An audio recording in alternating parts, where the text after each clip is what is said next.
എല്ലാവർക്കും നമസ്കാരം. ഞങ്ങളുടെ പുതിയ വീഡിയോയിലേക്ക് സ്വാഗതം. ഇന്ന് ഞങ്ങൾ സംസാരിക്കാൻ പോകുന്നത് സ്ത്രീധനം എന്ന വിപത്തിനെ പറ്റിയാണ്. അപ്പോൾ ഈ അടുത്ത കാലത്ത് ഒരു ലേഡി ഡോക്ടർ കേരളത്തിൽ ആത്മഹത്യ ചെയ്തു. അവരുടെ പ്രതിശ്രുത വരൻ ഡവറി ആവശ്യപ്പെട്ടു. അത് അവരുടെ ഫാമിലിക്ക് അത് കൊടുക്കാനുള്ള നിർവാഹമില്ലായിരുന്നു എന്നുള്ള കാരണത്തിൽ. അപ്പം ഈ നമ്മുടെ രാജ്യത്ത് ഈ സ്ത്രീധനം നിരോധിക്കാനും നിയന്ത്രിക്കാനും ഒക്കെയുള്ള നിയമങ്ങളൊന്നുമില്ലേ? തീർച്ചയായിട്ടുമുണ്ട്. സ്ത്രീധനം കൊടുക്കുന്നതും വാങ്ങുന്നതും നിരോധിക്കാൻ വേണ്ടി 1961 പാസ്സാക്കിയായ ഒരു സ്ത്രീധന നിരോധന ബില്ല് നമുക്ക് ഉണ്ട്. ഇത് ഇന്ത്യയിലുള്ള എല്ലാ മതവിഭാഗക്കാർക്കും ഇത് ബാധകമാണ്. ഈ സ്ത്രീധനം എന്ന് പറയുന്നത് അത് വസ്തുവകകളാകാം, പണമാകാം, അല്ലെങ്കിൽ മറ്റ് സാധനങ്ങളാകാം. ഇത് വിവാഹം കഴിക്കുന്നവർ തമ്മിൽ കൊടുക്കുന്നതാകാം, അതല്ലെങ്കിൽ അവരുടെ മാതാപിതാക്കൾ തമ്മിൽ കൈമാറുന്നതാകാം, അല്ലെങ്കിൽ ഈ വിവാഹ സംബന്ധമായി ബന്ധപ്പെട്ട അവരുടെ ബന്ധുക്കൾ തമ്മിൽ കൈമാറുന്നതും ആകാം. എന്നാൽ വിവാഹം കഴിഞ്ഞ ശേഷം ഈ സ്ത്രീധനത്തെ പറ്റി ഒരുപാട് പ്രശ്നങ്ങൾ നമ്മളുടെ സമൂഹത്തിൽ ഉണ്ട്.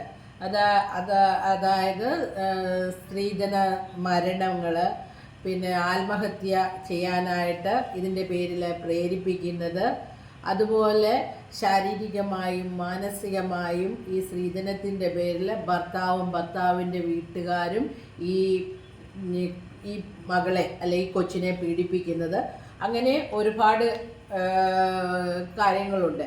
അപ്പോൾ ഇങ്ങനെ ഈ നേരിടുന്ന പീഡനങ്ങൾ കുറേ കൂടി ഈസി ആയിട്ട് കൈകാര്യം ചെയ്യാനായിട്ട് 1985 ഇന്ത്യൻ പീനൽ കോഡ് കുറച്ച് മാറ്റങ്ങൾ ഇതിൽ വരുത്തിയിട്ടുണ്ട്.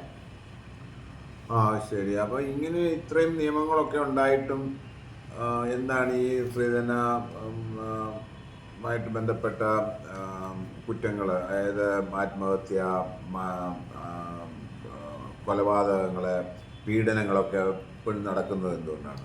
അതിന് പല പല കാരണങ്ങളുണ്ട്. ഒന്നാമത് ഈ കുറ്റങ്ങൾ നമ്മൾ കോടതിയിൽ തെളിയിച്ച് ഈ കുറ്റക്കാർക്ക് വേണ്ട വിധത്തിലുള്ള ശിക്ഷ വാങ്ങിക്കൊടുക്കുക എന്നുള്ളത് വളരെ ബുദ്ധിമുട്ടുള്ളതായ ഒരു കാര്യമാണ്. അതുപോലെ രണ്ടാമത്തെ വേറൊരു കാര്യം എന്ന് പറഞ്ഞാൽ നമ്മുടെ സമൂഹത്തിന് ഇതിനോടുള്ളതായ കാഴ്ചപ്പാടാണ്. ഈ അടുത്ത സമയത്ത് നേരത്തെ പറഞ്ഞതുപോലെ ഒരു ഡോക്ടർ ആത്മഹത്യ ചെയ്തുവല്ലോ. ആ ഡോക്ടറെ വിവാഹം കഴിക്കാൻ പോയതായ പയ്യന് ഈ ഡോക്ടറെ പോലെ തന്നെ, പിന്നെ ഈ ലേഡി ഡോക്ടറെ പോലെ തന്നെ വിദ്യാഭ്യാസമുള്ള ആളായിരുന്നിട്ടും ആ പ്രസ്തുത വരൻ അതാനും അദ്ദേഹത്തിൻ്റെ വീട്ടുകാരും അവരോട് സ്ത്രീധനം ആവശ്യപ്പെടുകയും പിന്നെ ഈവൻ ആവശ്യപ്പെട്ടു. അതായത് ഈവൻ ഇവർക്ക് വിദ്യാഭ്യാസം കുറവായിരുന്നുവെങ്കിലും സ്ത്രീധനം ചോദിക്കുന്നതിനകത്ത് എന്തെങ്കിലും നീതിയായിട്ടുണ്ടോ?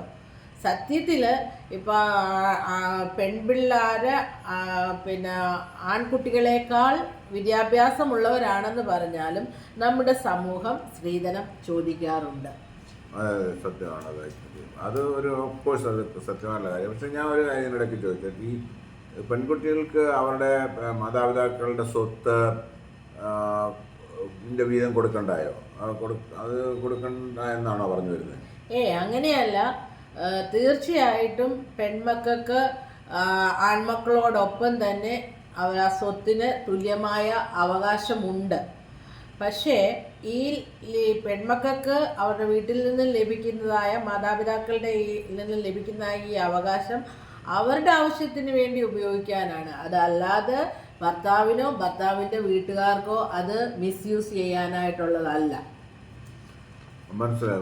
അപ്പം ഈ എന്താണ് ആക്ച്വലി ഇതിപ്പം നിയമങ്ങളുണ്ട്, അത് പക്ഷെ അതുകൊണ്ട് മാത്രമായിട്ടത് നീക്കം ചെയ്യാൻ പറ്റുന്നില്ല, കൺട്രോൾ ചെയ്യാൻ പറ്റുന്നില്ല. ഇത് പല ആൾക്കാരും വളരെ കാലമായിട്ട് ഇതിനെപ്പറ്റി സംസാരിച്ചുകൊണ്ടും ആവേശത്തിനെ എതിർക്കുകയും ഒക്കെ ചെയ്യുന്നുണ്ട്. പക്ഷേ കാര്യങ്ങൾ ഇപ്പോഴും അത് അങ്ങനെ തന്നെയൊക്കെ നടന്നു പോവുകയാണ്. അപ്പോൾ ഈ വിപത്തിനെ നേരിടുവാൻ അതിനൊരു ഒരു സൊല്യൂഷൻ എന്താണ്?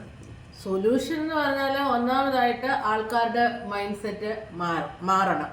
പിന്നെ ആൺമക്കളും ഉള്ള മാതാപിതാക്കളും അല്ലെ ആൺമക്കളും ടെയും വേണ്ട അവയർനെസ്, അതായത് ലീഗലായിട്ട് എത്തിക്കലായിട്ടുള്ള അവയർനെസ് നമ്മൾ അവർക്ക് കൊടുക്കണം.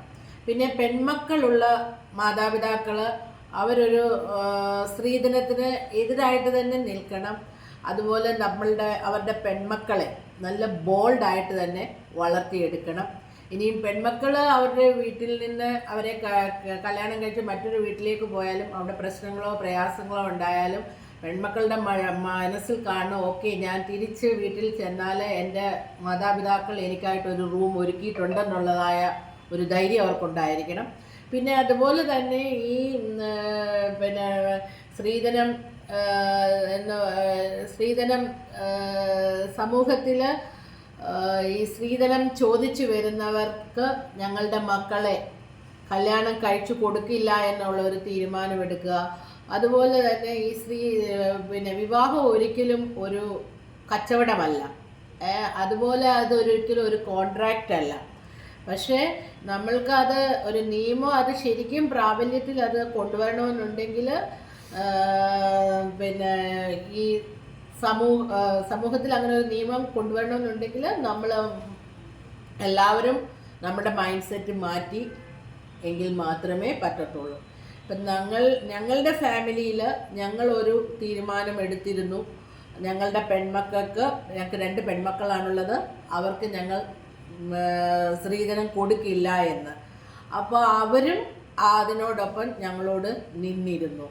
അതുപോലെ എല്ലാ മാതാപിതാക്കളും, പ്രത്യേകിച്ച് പെൺമക്കളുള്ള മാതാപിതാക്കൾ, തങ്ങളുടെ മക്കളെ സ്ത്രീധനം ചോദിച്ചു വരുന്നവർക്ക് കൊടുക്കില്ല എന്നും അതോടൊപ്പം പെൺമക്കളും ഒരു തീരുമാനമെടുക്കണം, ഞങ്ങളോട് അതായത് സ്ത്രീധനം ചോദിച്ചു വരുന്ന ആൾക്കാരെ ഞങ്ങൾ കല്യാണം കഴിക്കുകയില്ല എന്ന്.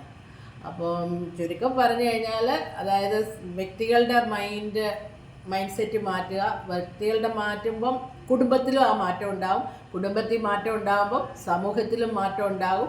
അങ്ങനെ ഈ ഒരു പ്രശ്നം ഒരു പരിധി വരെ നമുക്ക് പരിഹരിക്കാനായിട്ട് പറ്റും. Okay, thank you. ഈ എപ്പിസോഡ് നിങ്ങൾക്ക് ഇഷ്ടപ്പെട്ടെങ്കിൽ ഇത് ലൈക്ക് ചെയ്യണം, വാച്ച് ചെയ്യണം, ഞങ്ങളുടെ ചാനൽ സബ്സ്ക്രൈബ് ചെയ്യണം. ഒരു പുതിയ വീഡിയോയുമായിട്ട്, ഒരു പുതിയ വിഷയത്തിൽ ഒരു പുതിയ വീഡിയോയുമായിട്ട് വരുന്നിടം വരെ എല്ലാവർക്കും നമസ്കാരം. Thank you.